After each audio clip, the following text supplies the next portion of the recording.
What is going on? I want to welcome you from half court for today. I am Sean Murphy, joined by Marquette's movement shooter, my guy, my sidekick, the Robin to my Batman, Troy Sergey. Troy, good to see you today. How are you doing now that we don't even have summer league basketball to cling on to right now? Yeah, certainly the withdrawals are real. Yesterday was kind of cool though because there was 5 WNBA games on Yep. throughout from starting at 1 p.m. all the way through the evening. So I got to watch quite a bit of that. I watched a good Valkyrie versus Connecticut Sun game, and then Tina Charles went off, and then the Indiana Fever played the Chicago Sky. And that was a good one. Even without Angel Reese and Caitlin Clark, it was still a sold-out crowd at the United Center. So they had to switch arenas, and Yep. both teams didn't have their best player. So my goodness, is the W growing? Had an opportunity 2 weeks ago. We haven't talked since yet, but I had an opportunity to go to the WNBA convention during All-Star That's Weekend. right. Got to meet Brianna Stewart, got to meet Kiki, got to meet Svi. So some really cool players. Svi won the All-Star MVP, so that was cool to meet her that day, like 4 hours before she won the MVP. I got to meet her, so that was really cool. And then we got to go to the 3-point contest to see Sabrina Ionescu dominate. Even Alicia Gray had a great performance as well.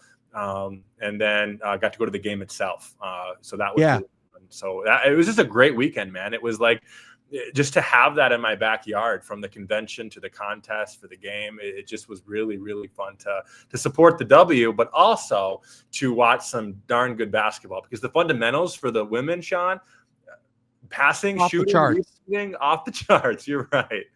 Yeah, like they have to be super fundamentally sound because they have a harder time physically creating separation. Like guys, they can, they have more vertical spacing, like guys, that like there's some guys, there's more speed variance. So some guys are able to, like blow by other guys quicker. Whereas in women's basketball, a lot of it's created by really solid fundamentals, really sharp coaching and like really creative play calling. And that's why I think it's one of the reasons why you see like more lower scoring games in the W as well. But were you in the building, Troy, when they were in shoot around, when those shirts that kind of became the big like topic of conversation? Were you there I for was there. that? And I'm just curious on like what was the reaction in the building to Yeah, those? no. Was there one?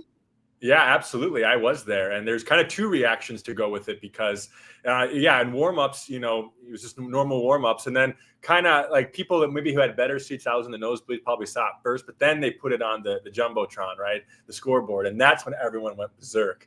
And then after the game, when they were giving, the MVP award, and the commissioner was there presenting, then Yep. the whole building erupted and pay them, and like it was Wow. overwhelming. And actually, the commissioner, you could clearly tell, like lost her train of thought, like she was in mid sentence, and then like stuttered over her words, and then just like paused, and then like tried to regroup. So to see like a crowd have that noticeable of effect on a league commissioner in a very important moment of presenting an MVP.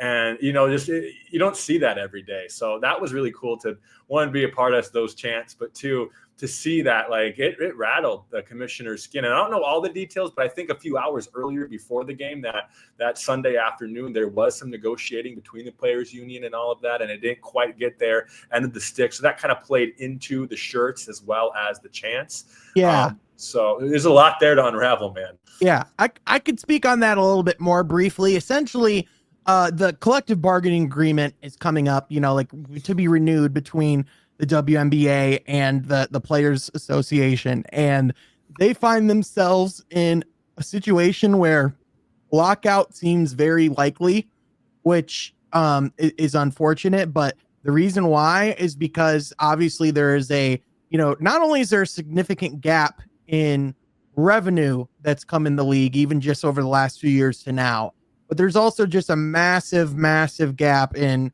what the women should be paid versus what they're getting paid now. And I know a lot of people, focus on, well, the league's not profitable yet, but it took the NBA a long time to be profitable, and they're paying their players more than 9% of the revenue split, which is, I believe, where it's at right now. Like it just flat out, Caitlin Clark's worth more than $78,000 a season. They just are. you Right. know? So I don't think anyone's asking for them to get 200, $300 million contracts. I think it's exactly what the shirt said, which is pay us what you owe us, which a lot of these women are the reason why the league is way more valuable than it is. Whereas like literally a few years ago, the expansion fee for the Golden State Valkyries was 50 million. Now it's 250 million. And now they have like $1 billion media deal over the next like decade with Amazon and with other companies. So the WNBA is in a very good spot. Right, right. And absolutely they are, right? It's important for us to see that the WNBA has grown because of what the ladies are producing on the court. And the fans want to buy into that. And the fans want to watch and engage. And, obviously that goes from jersey sales to ticket sales to TV deals. And like you mentioned, some of the streaming platforms like Amazon and some of the other big ones coming into that. So I think the shirts are well deserved to promote something like that. Yeah, it was an effective move by the Women's Players Union. It was a great stunt to be able to get that, that conflict out in the public and to just to get that be known. So like definitely a really, interesting situation to monitor there. But, Troy, obviously this is an NBA podcast. Not anything quite as interesting as a massive dispute in labor negotiations in the NBA right now. Kind of everything's kind of shut down for the summer now that now that summer league has concluded. And again, I think we are a very conservative podcast when it comes to reacting to summer league. I think that's fair to say. But having said that, I think if there's anything that you would take encouragement from if you're a Pistons fan, is that if you watch summer league these last few weeks, I would argue, and a Pistons front office executive told Keith Smith that there wasn't a better player out at summer league this year than Ron Holland, with the way that he played, his quality on the court. And this is really kind of where I want to start, Troy, which is how impressive was Ron Holland on both sides of the court? What did you see from him? And are we like undervaluing what this player can be in the long term? Because we're seeing things, in my opinion, I don't think we necessarily could have anticipated to see so soon from him. Right. And I think obviously one thing that I've been seeing that I think we have seen all along is the athleticism, the ability to get to the hole. We really saw that on full display, during summer league, which I think was fun for Pistons fans to see. And whenever we're talking about a top 5 pick like Ron Holland, this guy is the limit, especially after the first year, able to play some quality moments in the playoffs. I think having that under his belt during a rookie season, not all top 5 rookies get to play playoff basketball in their rookie year. So that's all good. But yeah, looking at his potential, I still think, a ceiling he could be an all-star one day. He really could. Yeah. I'm not going to make a bold prediction or anything, but I certainly think the little bit of the sample size that we saw during summer league is that, he had a couple of shots, from the mid range that I thought were nice, and then able to get to the hole. Like we have seen all season long. That wasn't something super new. So I think year 2 is going to be really important for his development. It's going to be really interesting to see him kind of play alongside Ivy a little bit more, because we saw that a little bit during the season, but we didn't see that as much. Of course, when you go down in January, you don't see that much. So it's kind of to see how those two can play together on the same court, I think are going to be really interesting. But I like what I saw, Sean. I would love to kind of hear your take, because I don't want to jump to too many conclusions, but I still think this guy has a lot of potential to be a really, really good NBA player. Yeah. So the biggest thing you want to see, in my opinion, from a sophomore player at summer league is you want to see them be the best player on the court. Like, you want to see them go out and look more than comfortable. Like, on the flip side of that, perhaps the player who hurt their stock the most at summer league was a Dalton Connect.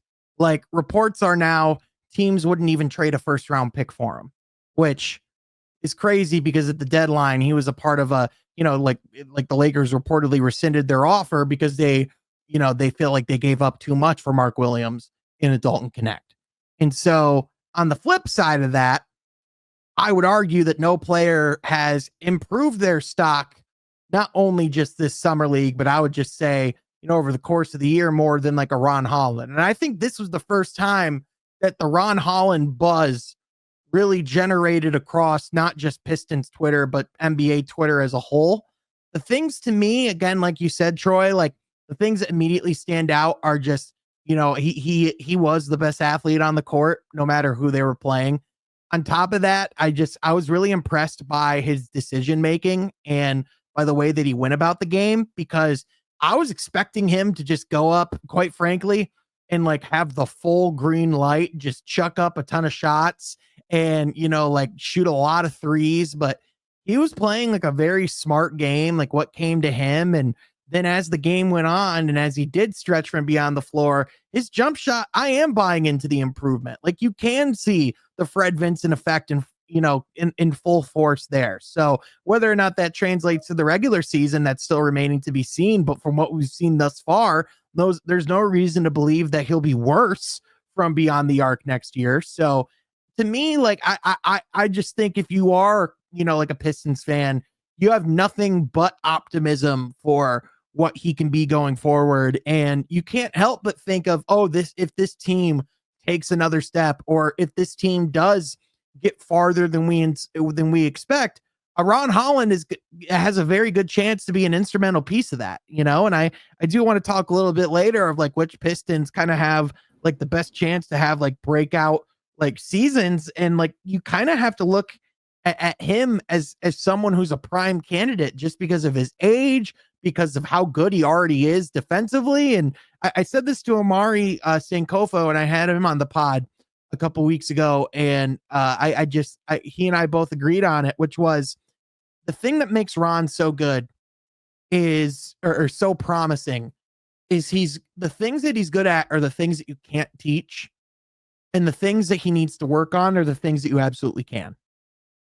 And those are the types of prospects that like really excite you as an organization. And, I personally, I'll say I personally didn't really think going into that draft that the Pistons could get a franchise cornerstone piece. I remember saying like, if they can get a player who can fit in their rotation, that's a success. But I think Ron Holland has a very good chance of being the best player in that draft. Yeah, that's an incredible thing to say, because I remember watching the lottery, and of course we were all like, wow, and we know it's a weaker draft, but we still want number one.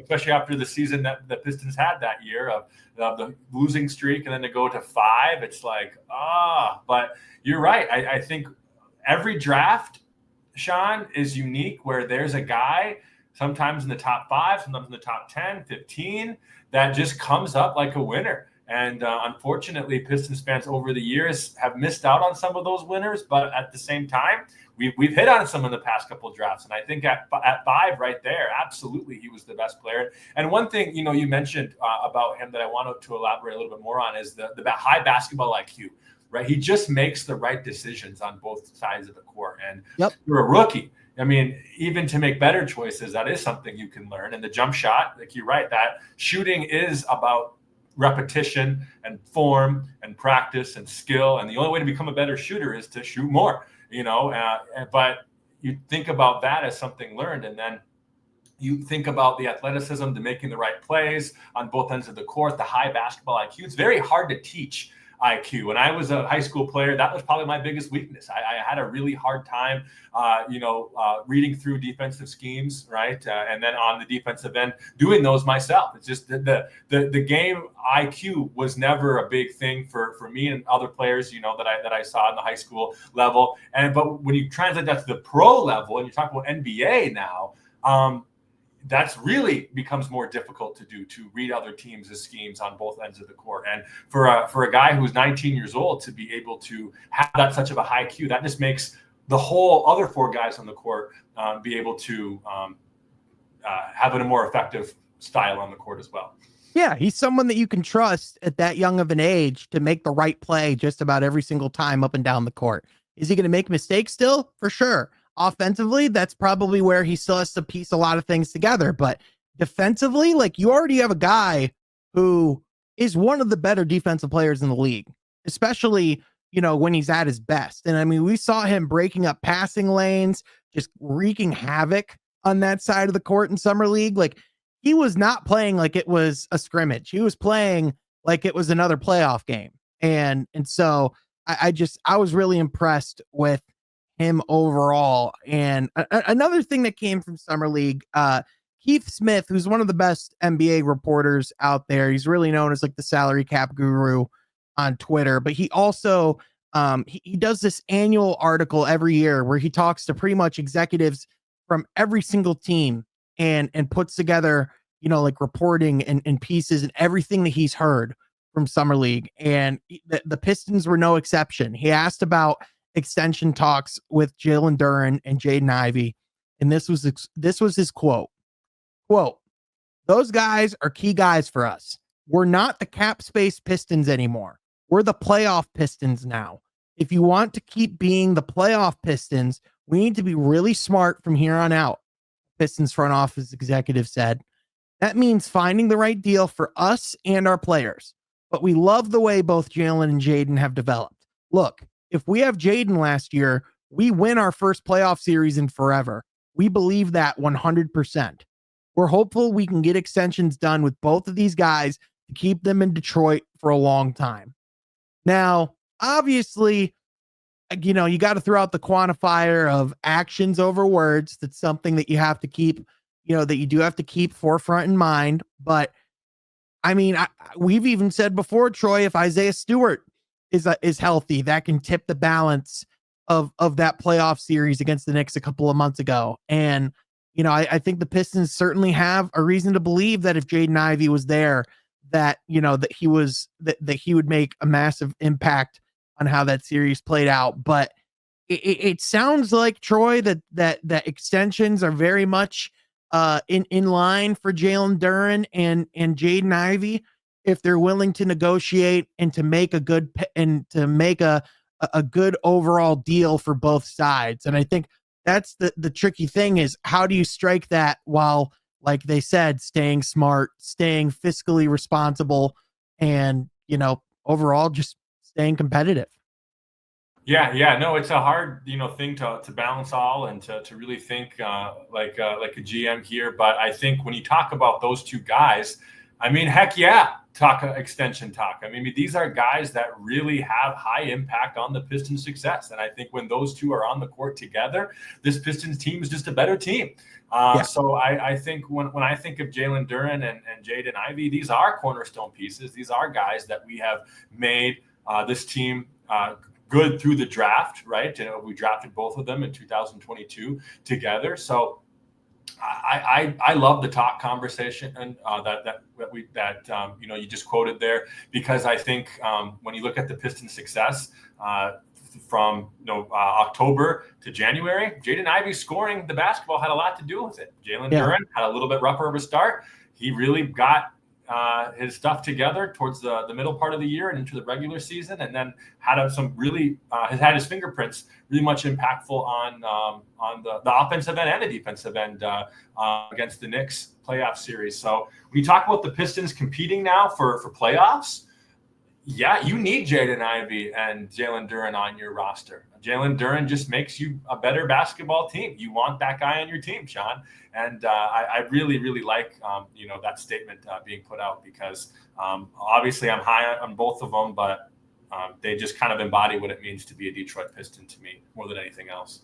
Yeah. And as we've talked about before too, I think this just shows that this is as cap savvy of an organization as we've seen the Pistons be in a long time, which is something, quite frankly, that they've needed, because cap space has been a cap, like, perhaps other than drafting in the first round, their biggest Achilles heel for quite a while. And so to be in a position, like you said, where you have two first round pick talents in the lottery that are as high quality as they are, I think if you were to put together a list of top young bigs, like at 25 or under in the league, I think Jalen Duren's at least in the top 3, top 5 of that conversation. Obviously, Victor Wembanyama's number 1. And then it's a tricky conversation from there. But Duren's top 3, top 5, in my opinion. No, absolutely. Absolutely. When you can take your team to the playoffs like that and compete in year 3 as the starting big in the NBA, you definitely deserve to be in that top 3, top 5 category. And if we're talking about like not only most interesting swing players in on the Pistons, but I would argue in the NBA, it is Jaden Ivey. Because if you are to put together a list of like traits that a breakout star or a breakout caliber player has when you're looking for those year by year, Jaden Ivey checks a lot of those boxes. Like one of the best athletes in the league, has shown improvement year over year, works really hard, insanely marketable. Like check. We saw the flashes last season, and especially before he went down with injury. Obviously, some of the stats, like it's how do you, for him, it's like he's got to separate himself from like the Cam Thomases and the Emmanuel Quickleys and the Colin Sextons, and he's got to become more of, that all-star caliber guard conversation. And that's hard to do. But to me, it's like the big thing is, continuing to show those improvements on the defensive end. And it's about, to me, it's about overall efficiency, from beyond the arc and at the rim. Like if Jaden Ivey becomes one of the better finishers in the league as a guard, like for guards, like that will be something that can earn him a lot of money going forward. A lot. Yeah. Well, we know he's fast. We know he's quick. We know he can get there. But you're right. I mean, in the NBA, especially, for smaller guards to be able to score around that rim, being able to finish, being creative. But it's there. I mean, it's something learned. It's something with practice. It's the intangibles are all there.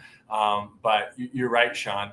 I think it's just exciting when you have a young core like this, because even if someone doesn't pan out the exact way that you think their ceiling is, that doesn't mean another guy too, right? We talk about Duren, Ivey, and Holland so far, and you think about their ceiling. Even if one of them doesn't reach their ceiling and the two of them do, that still makes this team, super competitive moving forward. And let's be real, a lot of these guys are very intriguing prospects, and you would have very little to no problem moving them in a trade of some fashion. Like just being right. Realistic from the business aspect of it too. Right, which teams do all the time. Yeah, for sure. You have to think that way. And so there's a lot of very fascinating, like decisions from that forefront facing the Pistons this off season. And another thing, kind of just going back to Summer League real quick, Troy, just because I wanted to talk more about, like those big picture things. Another player that was like a very big focus of Summer League, and I think a lot of people had, like just some of the sickos of the Pistons community had a real desire to see how they would play, is Bobby Klintman. And I would say overall, Troy, and I'm sure you would agree with me, it was up and down. Like there were some moments where you see the upside, you see exactly why he was drafted where he was, or just drafted in general. I would still say that the athleticism does leave some room to be desired. I question like his speed, like whether or not he can keep up in the NBA game, and if he would be like a foul machine on the defensive side, like not being able to keep in front of guys. But at the same time, I mean, a guy with his passing and his shooting ability, at his size, if he can piece it together, you can see why he'd be an intriguing piece of the rotation. However, I personally think as of today, he more than likely starts the season with the Crews. What are your thoughts? Yeah, I definitely liked, the little bit of stuff that we had there. I think he definitely had a 20-point game, in the Summer League, which is always, nice to see a guy do, especially when you're talking about what role he has in the rotation. But I kind of thought his athleticism had some improvements, at least a little bit, that I saw from the Crews last year. The touches there, from the mid-range and outside, which is always good. A player that I get to see a lot, living down here, is Jarris Walker. And, he's one that struggles sometimes with minutes, but also can produce sometimes, but also was a top 10 player. So I'm not comparing Bobby to Jarris Walker on a skill set level, but at least they kind of have play styles, right, that are somewhat similar, of kind of that slower four that can still shoot the ball somewhat well. So I wasn't too concerned of what I thought. I think in some areas he looked very similar to the little bit I watched him for the Crews last year. But you're right. With how good the Pistons are, again, this is the playoff Pistons, not the salary cap Pistons. It might be hard to find some minutes on this team moving forward, with an 82-game season. But we know injuries are real. We also know, moments in the third quarter when foul trouble is real. You can put in a guy for 3-4 minutes and see what happens. So I still think there's wiggle room for him on the Detroit Pistons roster with some of the moments like I just talked about. But I'm not sure if we'll see him in the full rotation. Right. Well, and if you look at the rotation right now, or if you look specifically at the depth chart that the Pistons do have, the most glaring hole, as we've talked about, is that backup 4 position. And I think that's why people look at Bobby Klintman and his skill set and his size and his youth and wonder if that's someone that can fit into that slot. I mean, in an ideal world, that would be great for the Pistons to have a backup 4 who costs under $2 million, who can give them quality minutes on a consistent basis. It's just the fact that even though, he did have a full year mentally in the league, he essentially only got to play like 2 minutes, if that, in a Nets game at one point. So I really think he's someone that's going to need more time, and, more time in the G League is not necessarily a bad thing. I think the perception that he's someone that, that can slot into the rotation early in the season, I just don't see it. I just don't see it as likely right now. Yeah, and there's nothing there that I super much disagree with, but it'll be interesting to see, because you're right. But also, like, big performances in the G League can obviously change things around. But I think his career high was like 25-5, which again in the G League, I guess you're expected when you're an actual draft pick to have games like that. So right, yeah. Well, it'll come down to, I think, Piston opportunity wise, foul trouble or injury, if we're going to see significant minutes from him this season.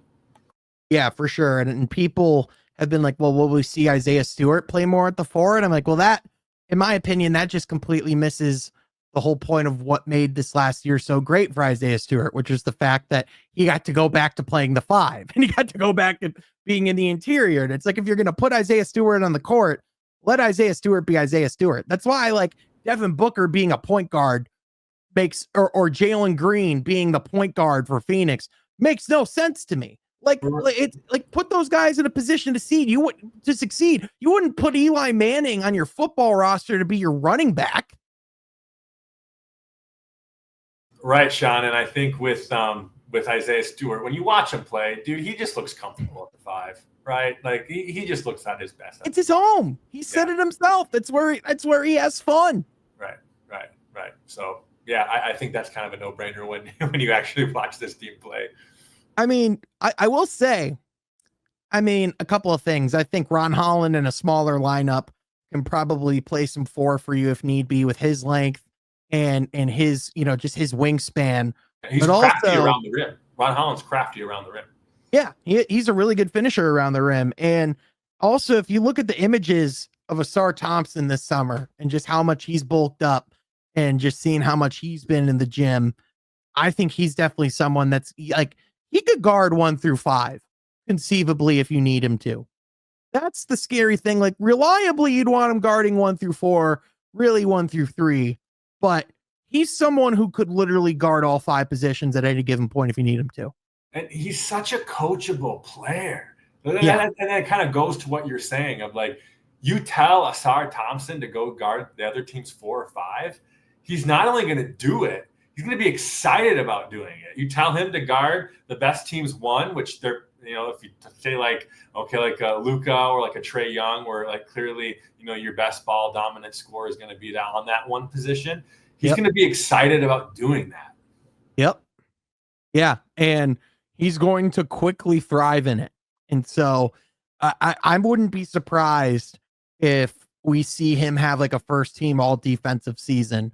And we're going to be talking about him more as the summer goes along and, kind of as we, continue recording. But another thing that I just kind of took away from Summer League is one player that I've just been really impressed with ever since he's been in the Pistons organization and ever since he's been brought in as a two-way player was Dennis Jenkins.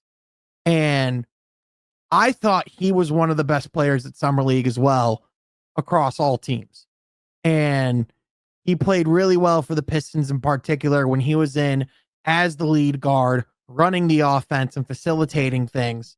And for me, immediately, I've been eyeing this for a while, Troy. I've been talking a little bit like the elephant in the room, for some of these guys, like what happens with, with a Marcus Sasser, because coming into this season, at this present time, he's currently owed like, 2.8 million going into this year. The next year, he's going to be making almost 5.2. So unless he's somehow like your backup point guard and like you just see like that drastic improvement, you're like, okay, we'll make that. We'll pay that. That's fine. I just don't know if we're going to see that jump. So to me, my mind goes to with the way that Dan has played. It's like, well, is he someone that can come in and potentially fill that backup point guard role? Like, would he someone that we could potentially see, get converted to a full NBA contract? Because the way he was playing, I at least am intrigued to see if he can get some run more in the NBA this season. Yeah, it's certainly possible, right? Everything in the NBA is possible. And I think what I was impressed by him is his ability to shoot the ball and score the ball. I just think in the league that we're in right now, that's always super effective, especially if you can play make and shoot the ball. But you're right. Yeah, I don't really know what Sasser's future is going to be like on the team. So I think if you can get a guy like, that has somewhat of his play style, but is a more efficient scorer, that might be something to look into. But I would want to see some of the reps, in the G League this year first before I'm willing to maybe say that. But what we saw in Summer League was good. It was impressive. Yeah, I think he's someone that I think you're going to want to see. In my opinion, I think you're going to want to see how he does in preseason.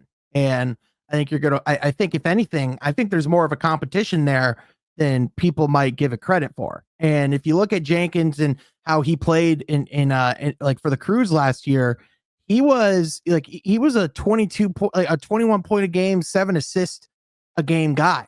And I think something that Jenkins has, at least from what we've seen thus far, albeit different leagues and not quite same context, but Jenkins looks like he has more of a natural ability to both run the offense as a point guard, but know when he can get his offense at the same time.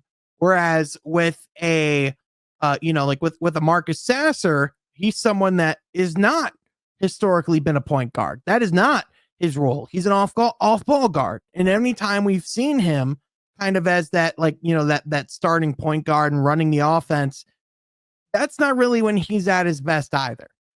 And so that's why, to me, that opens up the opportunity of, well, if we're looking at fit, if we're looking at financial flexibility, if we're looking at if there's really not much of a gap there, why not see what Jenkins can do if it's going to be significantly cheaper? And he's a two-way for a reason. You have those NBA minutes available to you at your disposal to try. So all I'm saying is I wouldn't be surprised if that's a conversation that comes up during training camp.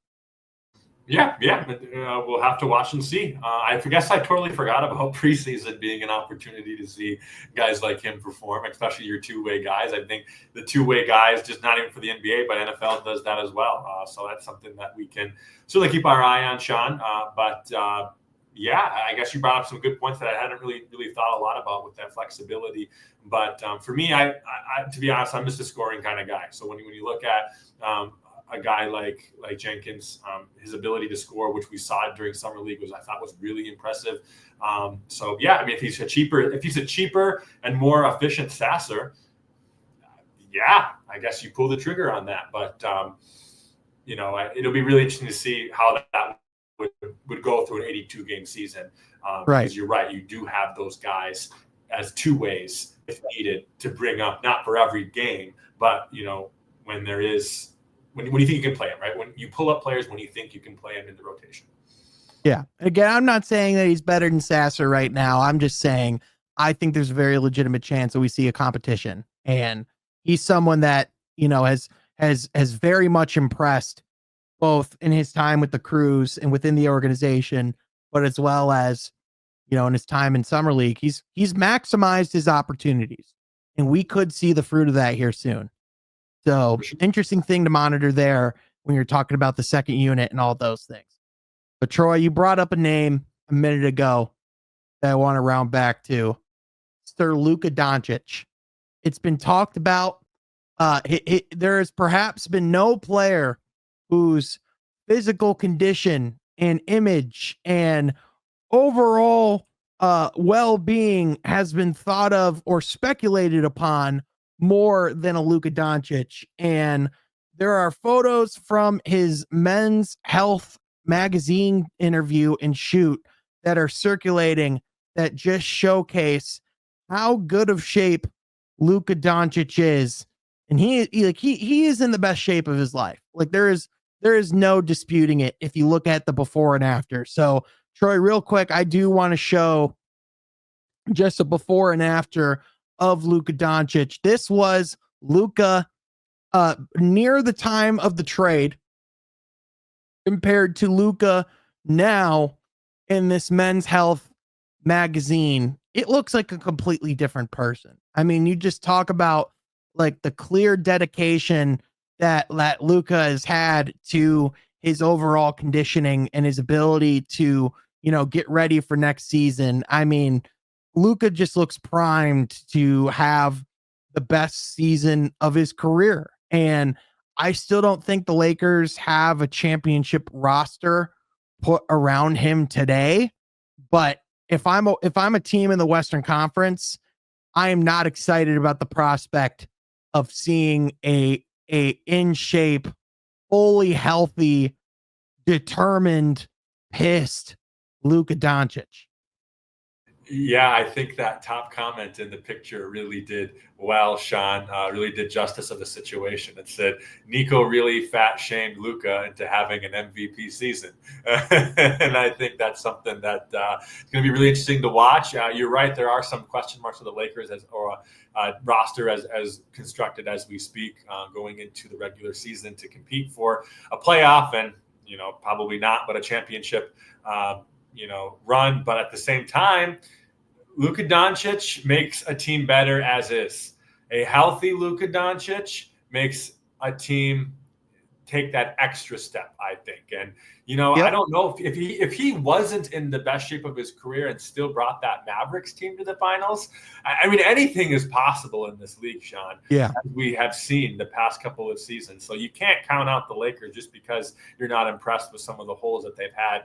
But at the same time, Luka Doncic is a guy that you just don't want to bet against. You don't want to face if you're a Western Conference team. Now, a lot of teams in the West did get better this offseason. We've talked about some of them the past couple of podcasts here, especially like you're interesting with the Rockets. Going to be really interesting, even with the Spurs with De'Aaron Fox and Wemby. Hopefully healthy for the whole year. So there's some question marks in there, but Sean, Luka Doncic is going to be out on a mission, and I personally think this is going to be the best year of Luka's career for that exact reason. If he's in his physical condition, I think that's going to translate to the best basketball we've seen from him. I think if there's a year to bet for Luka Doncic for MVP, I think this is the year. I think the year is now, and I think in part it's because of the fact that if the Lakers do make a run this year, it is because it is going to be predominantly Luka Doncic. That like you are right that you cannot count out a Luka Doncic led team. However, those teams that he did make runs with, in Dallas were a lot better of supporting casts as a whole than what he has right now. Like, yes, LeBron James might technically be the best player he's ever played alongside, but if you're talking about a roster that can contend, that can compete, that has longevity for the playoffs, that's just not the roster that they have. And DeAndre Ayton certainly has a lot of upside.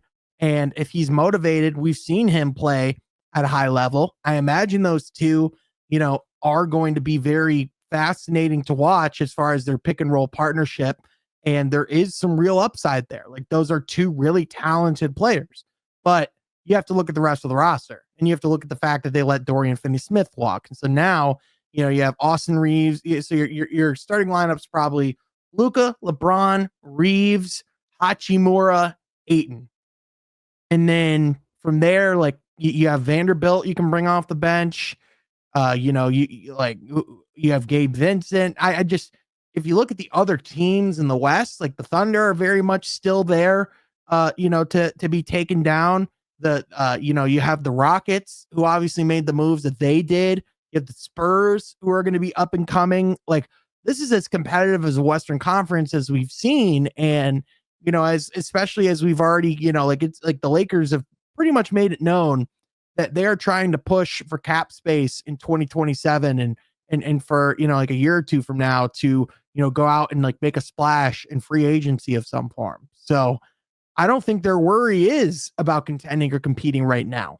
I think their worry is just getting Luka Doncic locked down long term and then building around him going forward.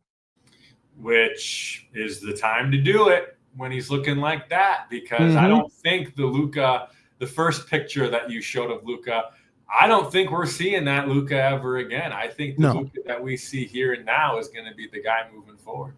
I think this is very much like a growing up moment and like a moment of clarity for Luka, realizing, like a lot of professionals, a lot of players, like you can be whatever shape you want as long as you produce and as long as you perform. And a lot of these guys, they're so good growing up that they could be at whatever weight or they can eat whatever they want.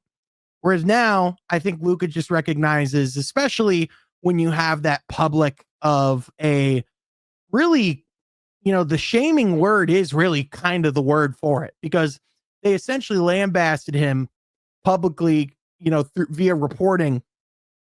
And even JJ Redick said, like, it is time to get in championship shape. And, for guys, like, sometimes it takes longer than others to realize like the commitment that it takes to truly be great.